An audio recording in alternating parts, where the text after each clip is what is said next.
كانوا بيقولوا الراجل ما يتقاس بقوته، يتقاس باللي في ايده، حافظ عليه ولا كسره. الست مش حاجة تتشد ولا تتقصف ولا تتجرب. الست أمانة، واللي يعرف يحافظ عليها يعرف الرجولة بجد. النهاردة هنحكي ازاي الراجل الجدع يحافظ على الست اللي معاه. بس قبل ما نبدأ الحكاية، ما يحلى الكلام إلا بذكر النبي عليه الصلاة والسلام. متنسونيش في اللايك والشير والسبسكرايب، ويلا بينا نبدأ الحكاية. يعني ايه راجل؟ الراجل مش اللي صوته عالي ولا اللي كلمته أوامر.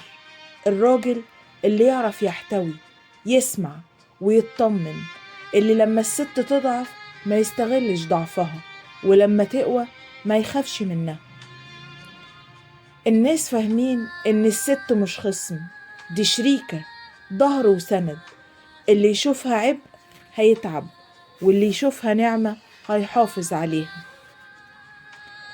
أكتر حاجات بتكسر الست مش الخيانة وبس، في حاجات أوجع من كده: التقليل منها، التجاهل، السخرية، إنك تسمعها بس ما تحسش بيها، إنك تكسر فرحتها بحجة الرجولة. الكلمة ممكن تجرح أكتر من الإيد.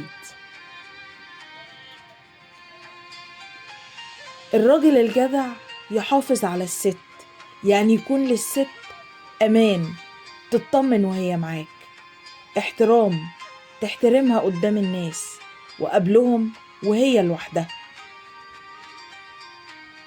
صدق، ما تكدبش علشان ترتاح، احتواء، اسمع قبل ما تحكم، حماية من الدنيا مش منك. وعلى رأي اللي بيقولوا الست لما تحس بالأمان بتدي من غير حساب.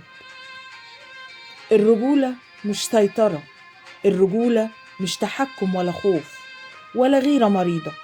الرجولة إنك تبقى ظهر مش قيد، اللي بيحب ما يكسرش، واللي يحافظ ما يوجعش. في ليالي المشربية اتقالت حكمة بسيطة: الراجل الجدع يخلي الست تظهر مش تدبل. لو عايز تحافظ خلي قلبك أمان، وكلامك ميزان، وإيدك رحمة. ساعتها مش بس هتحافظ على الست، انت هتحافظ على اسمك ورجولتك. تصبحوا على خير وهنا.